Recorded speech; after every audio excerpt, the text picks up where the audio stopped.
รุ่นเล็ก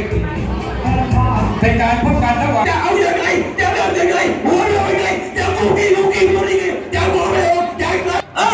เรือมันก็มาเหมือนกันเสื้อก็สีมันคล้า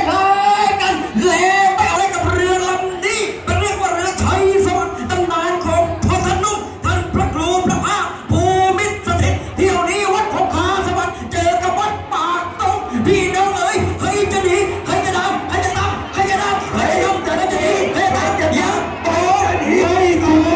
กเริ่มที่จะหนีเริ่มใช้สวัสดิ์เริ่มที่จะหนีเริ่มปากตรงเป็นไงปากตรงไม่ยอมอย่าไม่กระดังรักกันมาดี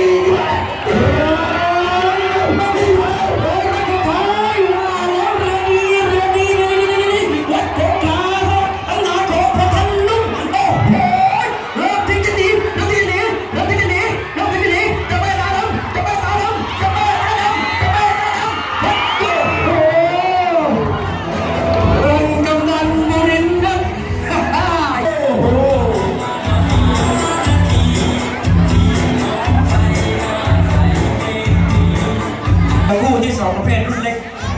เจ้าแม่ตาดำพบกับเรือชัยสวัสดิ์ผลปรากฏว่าเรือชัยสวัสดิ์ครับสามารถเอาชนะไปได้ในกรองนี้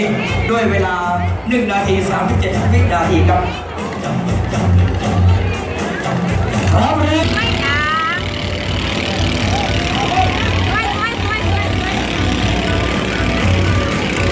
ครับเป็นจากเรือรุ่นกลางแล้ว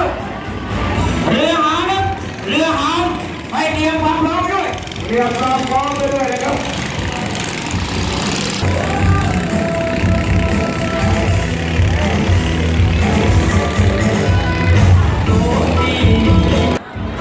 อีก10 นาทีนะครับกรรมการจะทำการประกวด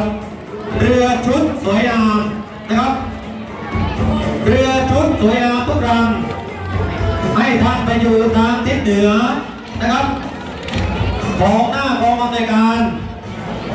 เดี๋ยวกรรมการจะทำการตัดสินนะครับทิศใต้นะครับหน้ากองอำนวยการอีก10 นาทีนะครับทางฝ่ายประชาสัมพันธ์